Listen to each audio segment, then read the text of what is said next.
하나님의 말씀은 시편 103편 1절부터 11절까지의 말씀입니다.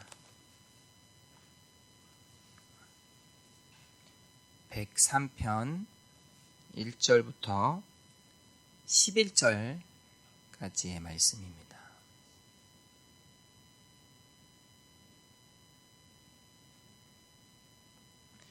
내 영혼아 여호와를 송축하라. 내 속에 있는 것들아 다 그의 거룩한 이름을 송축하라.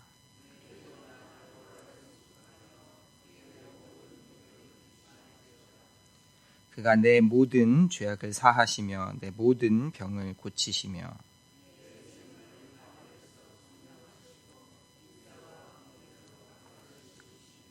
좋은 것으로 내 소원을 만족하게 하사 내 청춘을 독수리같이 새롭게 하시는도다.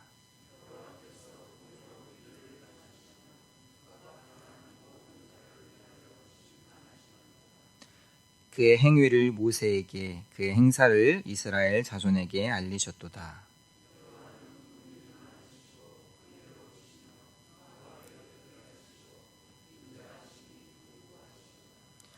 자주 경책하지 아니하시며 노를 영원히 품지 아니하시리로다.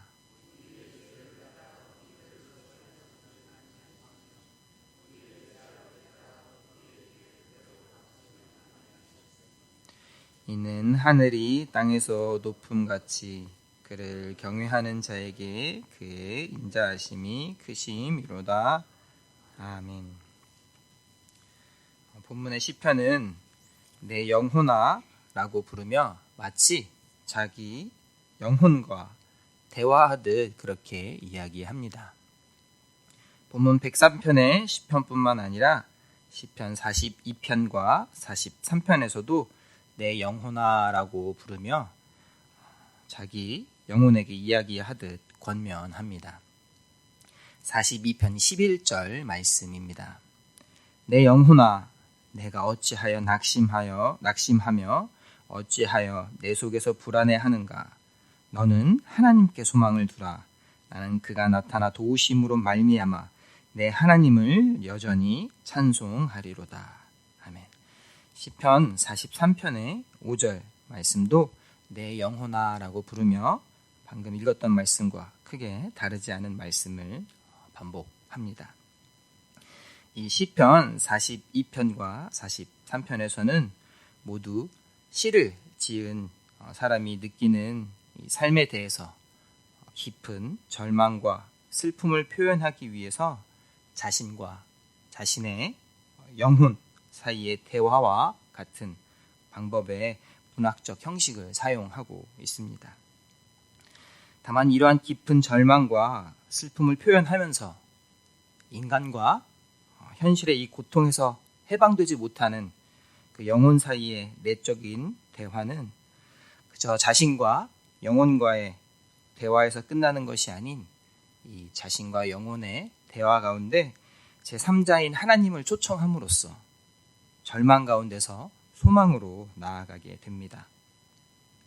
영혼을 향한 그저 단순한 내적인 독백에서 멈추고 그 안에서 침잠하는 것이 아닌 그 슬픔 가운데로 멈춰서는 것이 아닌 전능하신 하나님을 향한 기도로 시편 기자가 고백하는 또한 의지하는 신뢰하는 바로 하나님을 찾음으로써 그 기도가 변화되어서 전환되어서 소망과 구원으로 나아가는 것입니다. 단지 그냥 현실적 고통만을 견디거나 그것만은 현실적인 고통만을 넘어서는 것이 아닌 영혼 가운데 속박되었던 절망과 슬픔까지도 소망과 구원으로 나아갈 것에 대한 고백이고 찬양인 것입니다. 오늘 본문에서는 내 영혼을 부르며 여호와를 송축하라고 권면합니다. 이와 같이 영혼과 대화하듯 하나님을 송축할 것에 대한 권면은 시편 146편에서도 볼 수 있습니다.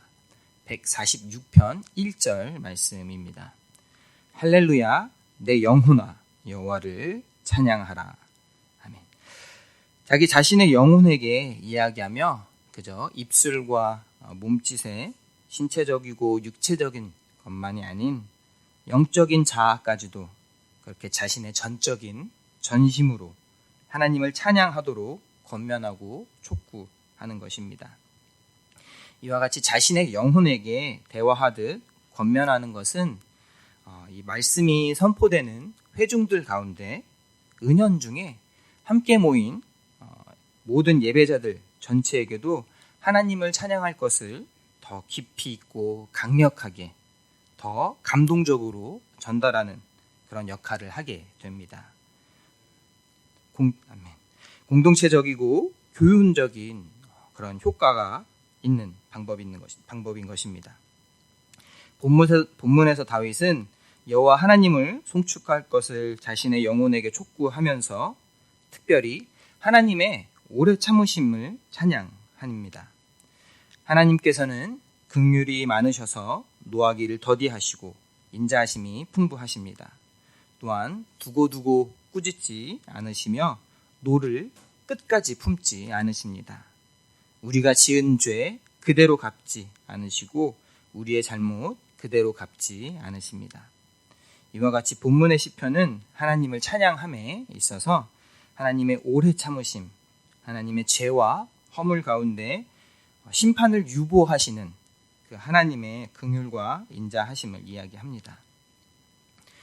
성경 인물 중에서 가장 오래 산 인물은 무드셀라입니다. 그는 969세를 살았습니다. 창세기 5장 27절 말씀입니다.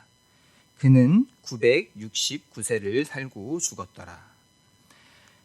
그리고 무드셀라가 죽던 그 해에 노아의 방주로 알고 있는 하나님의 심판이 온 땅 위에 임하게 됩니다. 40일 동안 밤낮으로 온 땅에 비가 내렸습니다. 노아가 만든 방주에 오르지 못한 모든 생물들이 땅 위에서 사라지게 되는 정말로 참혹하고 혹독한 심판이었습니다. 무드셀라가 죽던 해에 이와 같은 전에도 없었고 그 이후로도 없었던 단 한 번의 역사상 가장 끔찍한 비의 심판이 임하게 된 것입니다. 무드셀라는 히브리어 원어로 두 가지 의미로 해석할 수 있습니다. 창 던지는 자라는 뜻으로 당시 고대 시대에서는 이 창 던지는 자는 자신이 속한 공동체를 지키는 최전방의 전사를 의미했습니다. 그래서 이 창 던지는 자가 죽는다는 것은 그 공동체의 안보와 보안이 무너지고 결국 공동체가 소멸하게 된다는 것을 뜻했습니다. 무드셀라의 또 다른 의미는 그가 죽으면 그것이 보내질 것이다 라는 것으로 무드셀라의 아버지는 에녹입니다. 그 에녹이 아마도 하나님의 심판에 대한 계시를 받고 지어준 이름이라고 이야기하는 성경학자들도 있습니다. 바로 무드셀라가 죽게 되면 하나님의 심판이 임하게 된다는 계시를 무드셀라라는 그 이름을 통해서 알려주신 것입니다. 하나님께서는 노아를 통해 방주를 준비하게 하시면서 하나님의 심판을 끝없이 유보하신 것입니다. 그렇게 무드셀라가 성경 인물 중에 가장 오래 살게 된 인물이 된 것입니다. 그렇게 하나님께서는 노아 시대의 패역한 세대를 보시면서도 오래 참으시며 무드셀라를 장수하게 하신 것입니다. 노하기를 더디하시며 우리가 지은 죄대로 그대로 갚지 않으시며 끝까지 돌아오시기를 기다리시는 것입니다. 하나님께서는 다윗이 밧세바를 범하고 우리아를 죽게 두었을 때도 다윗이 지은 죄대로 다윗에게 갚지 않으시고 그가 회개하고 돌아오기를 참고 기다리시며 나단 선지자를 보내주십니다. 또한 다윗이 하나님을 신뢰함이 아닌 자신의 권위와 명예, 권력을 자랑하고 교만하여 온 이스라엘 땅의 인구를 조사하게 됩니다. 그의 충신이었던 군대 장관 요압이 이것이 하나님 앞에 불의하게 행함에 대한 대함으로 만류했지만 다윗은 결국 그 죄를 범하게 됩니다. 그때도 하나님께서는 다윗의 죄과에 대해, 다윗의 허물에 대해 하나님께서 이 전염병의 심판을 내리시지만 하나님께서 스스로 재앙을 내리심을 뉘우치십니다. 그리고 심판의 천사의 손을 하나님께서 친히 거두게 하십니다. 우리는 하나님 앞에서 우리의 죄과대로 벌을 당하게 된다면, 우리의 죄과대로 심판을 받아야 한다면, 여기 우리 가운데 이렇게 이른 시간에 성전에 나와서 기도하며 예배 드릴 수 있는 사람은 없을지도 모릅니다. 적어도 분명 저는 그렇습니다. 요 며칠 저는 좀 제 개인적으로 너무 아프고 힘든 시간을 보냈습니다. 마음의 상처가 좀 많이 커서 정말 영혼이 상함을 받는 것 같은, 너무도 화가 나고 온통 그 생각에 사로잡혀서 며칠 시간을 보냈습니다. 두통까지 와서 지금도 좀 약을 먹고 있습니다. 여전히 그렇게 참 어쩌면 별것 아닌 일에 쉽게 무너지고 부서지는 그 저의 마음들이 제 스스로도 제 마음들이 너무나도 초라하고 안타깝게 여겨졌습니다.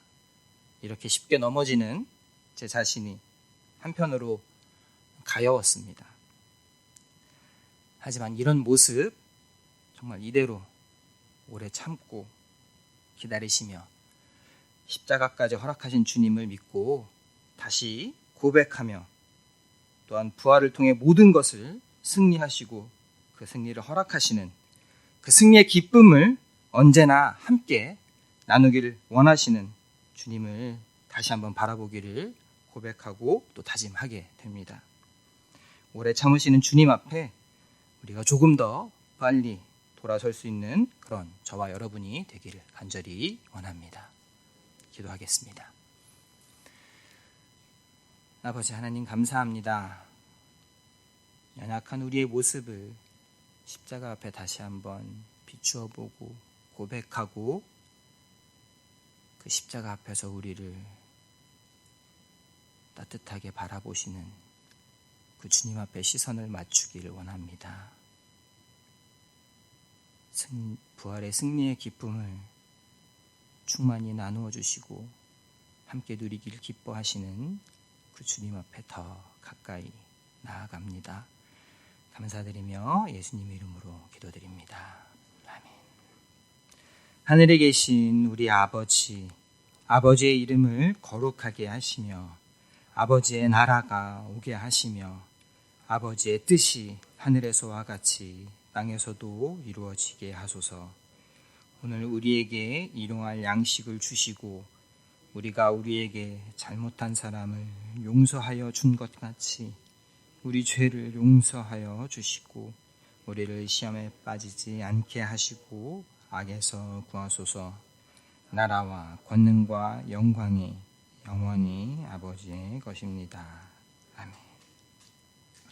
이 시간 우리가 함께 기도하실 때 우리 예천 교회를 위해서 기도하기 원합니다. 위 목사님을 위해서 또한 다음 세대 어린이들부터 또 중직에 있는 모든 직분자들까지 특별히 피택자분들을 위해서 우리가 함께 기도하고 또한 교회 모든 환우분들을 위해서 간절한 마음으로 기도했으면 좋겠습니다.